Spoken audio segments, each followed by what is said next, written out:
money. These are all the things I think that users want, like sort of undeniably. You can't argue that someone doesn't want to lose money. They always want to buy something. There's never going to be a world where they want to buy them slowly, unless it's dollar cost averaging, of course. But buying them fast is the first, where transactions, they can't fix that problem without some intent kind of design. I can do them in one click, that's fine. Any chain in your asset or app, show proof of purchase, reliability, and then the last two we'll get into as well, the gas costs and the best prices. Sometimes transactions can get you the best prices and the best gas costs, but not all the time, so a combination of them is, I think, the best way forwards. So how can we use intents to improve it? So speed is the first one. In cross-chain especially, you've got to wait for finality on the source chain before the destination chain transaction can execute. And that means from Arbitrum it's going to be 20 minutes, from Ethereum it's 15. And I mean, just a note on this, we sponsored a real roller coaster. A lot of people think it's AI, but we went to a roller coaster which has our colors in England and put stickers on it, and and flew a drone around following the roller coaster for the purposes of saying we're fast. It's a bit of a, we didn't have money to sponsor an F1 car, so that's what we got. And we call it Squid Boost, and this is using intent designs under the hood. The basic idea is that the user declares their intent by submitting a transaction on the source chain to go across chains and execute some swaps on the destination chain, and that's just a transaction packet that they've asked for. And then an intent provider, this boost provider, can provide the tokens in an optimistic manner on the destination chain immediately, and the user gets their funds maybe within 5 seconds, 20 seconds. And then the final step is after 15 minutes from Arbitrum, the tokens come out of the bridge and they get sent to the boost provider to pay them back. So essentially this is it's like a cross-chain loan which is collateralized by a bridge, and the intent layer is just extremely constrained to the messaging protocol and the transfer of assets across chain.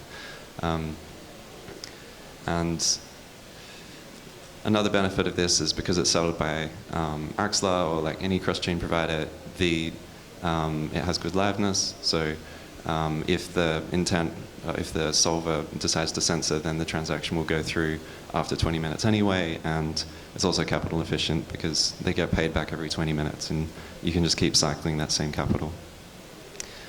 And this is the effect. We had a leaderboard and competition around it, and you see some people got 0-second swaps, which I'm very jealous about. I've done probably like 1,000 swaps at this point on Squid at least, and I've never got a 0-second swap. And we've saved about 4 years of time. You can see I think there's a bug in this. Someone saved 113 days, but that user was angry when we said that was not correct. But I think the 1450 is real. So we've actually saved like 4 years of people time waiting for cross-chain transactions already, and it went live in maybe like May.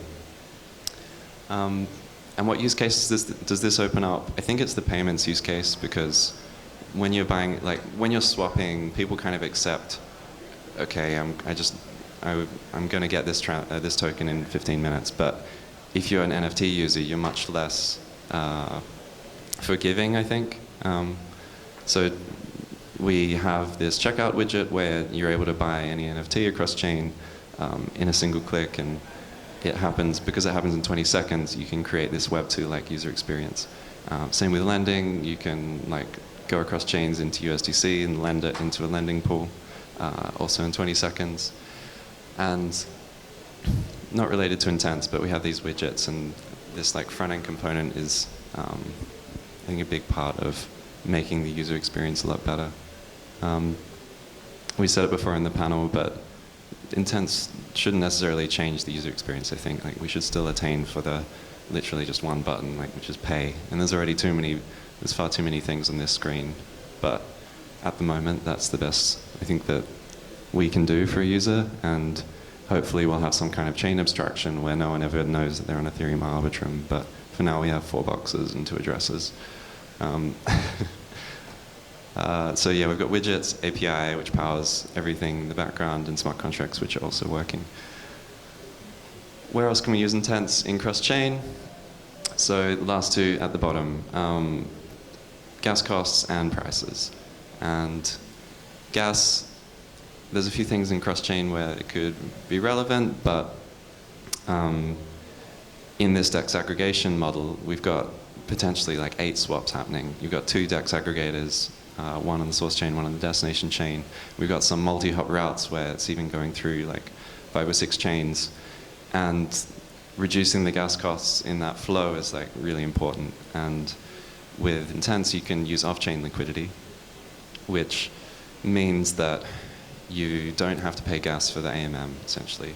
So if it's cheaper, if it's a better price with gas, and because of the swap pricing that the off-chain market maker gives, then you can get potentially much better execution for the user. They don't have to pay for like 4 swaps on Ethereum, which would cost them like 12. Well, last week it might have cost them like $50, $60 just to do that. So I think this is going to be needed in the future. And then potentially decentralization of cross-chain relaying, but I'm a bit doubtful that we need that. I think as long as the user has the ability to sort of force withdraw, like in the rollup world, they can force execute their transaction, then we can rely on centralized relayers a lot of the time. But yeah, maybe that will be a good use case. Already talked about prices. The last thing there is, do we really want to move all the liquidity off chain?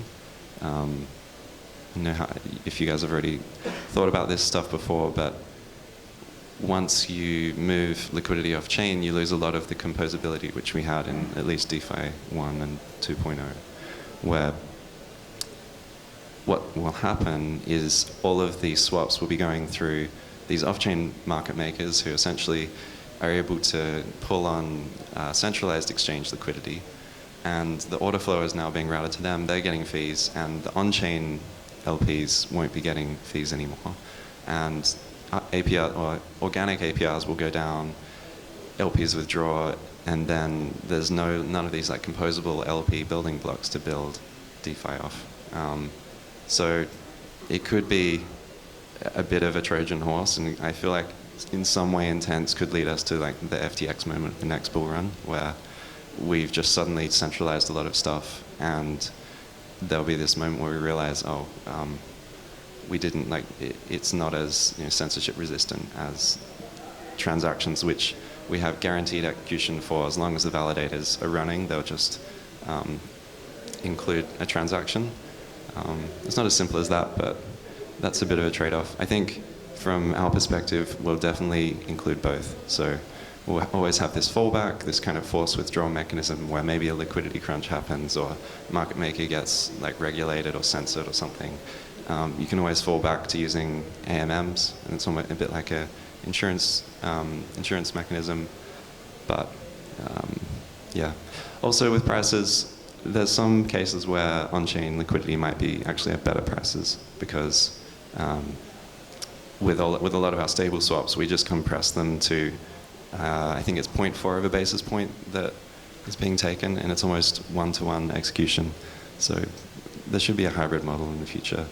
But this is how it looks like with transactions, and then if you use intents, you can, if there are some solvers or intent layers here, you can put an intent on either side. It's super easy to now route the swaps just on single chains using an RFQ or intent layer.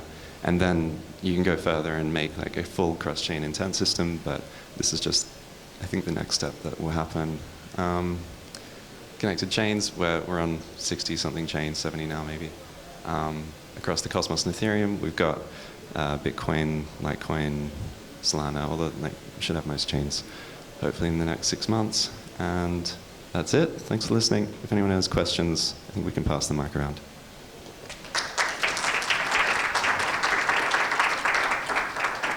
Any questions? Going once, going twice. Okay. Thank you so much, Fig. Next talk will be Connor from Enzo. What time is it? So we got like 5 minutes till that talk, and I need to go find Connor. So I'll see you guys back in here at 1. Sound good? Thanks, guys.